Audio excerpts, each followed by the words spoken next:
Birding? Murag the same lang man siya sa bird watching. Birding for me kay kanimurag looking for new species of birds. So, wag na birding para sa kasar. Bird watching? One. Kaning bird watching. Bird watching kay kanang makita ni mga behavior or on sa mga birds. Tingnan na. So, bird watching is para sa guys, nag-explore ka or kanang gusto ka makakita og mga species sa birds and other one sa nature ana. Mo siya kanang kanang ginasubaybayan nimo mga birds or ana. Bird watching, for me, bird watching is just merely seeing birds, but when you say birding, it's more on a passion or your love to watch birds. Para sa ako sir kay koan, bird watching kay mangitag lang ay magtan-aw. Magtanaw og mga langgam. Kung birding, ambot. pareha manggihapon. Magtanaw gyapon, mangitag langgam, mangitag unique ka langgam. Para sa ako, ang birding kay kanang ikaw gyud mismo mag-adto or mag-adventure maka or mag-adto jud sa mga bukid-bukid para mag-capture jud og mga bird and then to know more about birds. While bird watching kay siguro kay koan kanang magtanaw man ka sa mga birds wag na. Birding is more than bird watching. When you say birding, you try to know the what you call that? Sige, siyang tawag ka ng bird na variety ba na sa bird or variety? Is that variety? While bird watching, you just simply watch the birds flying in the sky. Tama ko? Wow, birding. For me, birding is exploration or witnessing the one place of different species of birds. And then bird watching, simply watching the birds through videos or pictures. For me, bird watching is from literal na bird watching. So, syempre you view in an area or location the types of bird or species of birds in that location, and one advantage or benefit of that is you could check the biolife or diversity of that area or location. And sa to isa sir to birding, for me idea lang is you classify birds or identify those types of birds na makitaan sa bird or maapil sa bird watching. Okay, so when we say birding, I think birding means when you are going to be observing or analyzing the birds, their features, physical features. But when you say bird watching, you are just plainly watching the birds without scrutinizing their physical features or anything. Just like when it comes to the difference between listening and hearing. When you say listening, you are actually analyzing the message. But when you say hearing, you are just going to recognize that this is the sound of that certain object. Thank you. Okay. So, I don't know what is the difference between birding and bird watching, but I think it is the same thing because when we talk about birding or bird watching, we are observing or watching the birds, their recreational activities, their physical features, studying. So I think it is the same. I don't know what is the difference.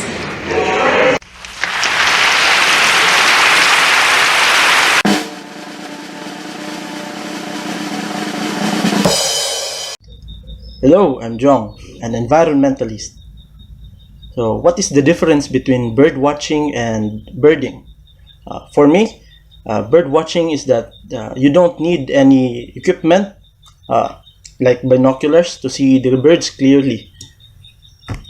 It's like when I go to the office, I'm just walking and then try to observe the birds around.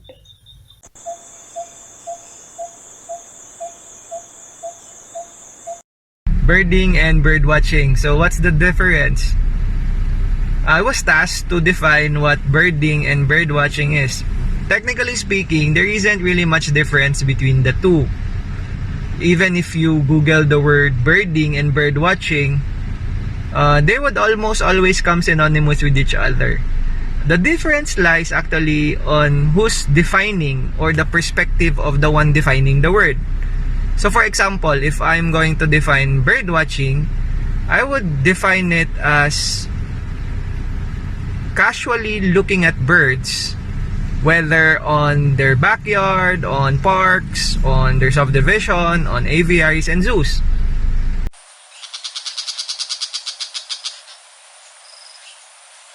Hello, my name is Rai. So I got introduced to bird watching in 2015 when we had bird watching as part of our education activity with the organization that I was involved in back then. Isn't birding the best way to actually teach children and the public in general to be more aware about their environment and to actually love the environment? So I was asked the difference between a birder and a bird watcher. So I think both loves birds. It's just that for bird watcher, I think they are satisfied with just looking at birds, like seeing them, and then like, okay, they're in our backyard. Okay, I will want to know what they are, and I want to know what they're doing, and they would be satisfied with that. Bird watchers can like go watch birds for an hour, and that will be what they will be happy. Or somebody actually point them out to a werebird, and then they get to see that werebird, and that would make them happy.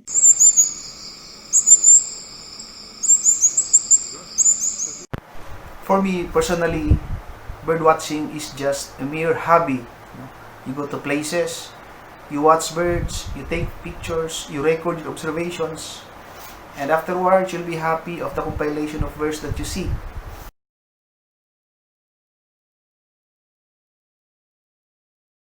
While birding, on the other hand, is a much more complicated activity.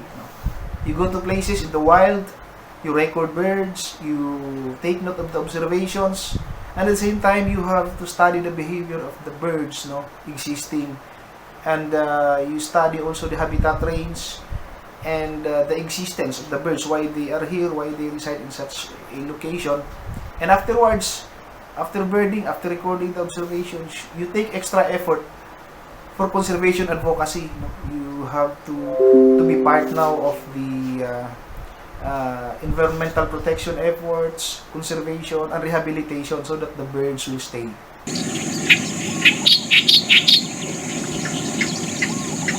For birders, I think they're more of the serious bird watchers. They're probably the one who would like invest a lot of like time and maybe even money just to buy the best optics. So maybe if you like want to know the best scopes or something, they would be like the people you would want to ask. and even like birding locations. They would be like the best people to know where these are. So I think the first records of rare sightings of birds, it would probably the birders who would be able to identify that, because I think they're like they would want to go bird watching the whole day, as compared to bird watcher who would be just satisfied for to watch bird for an hour.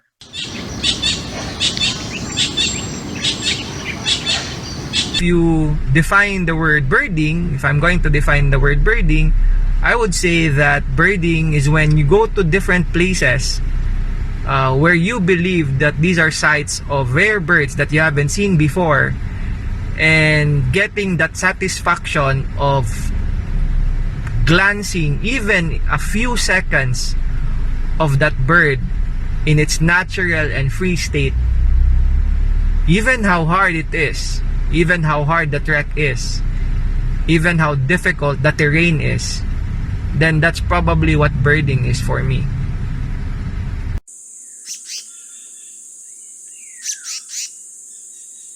Birding is that you need equipment like binoculars or camera to see the birds clearly. So that's it.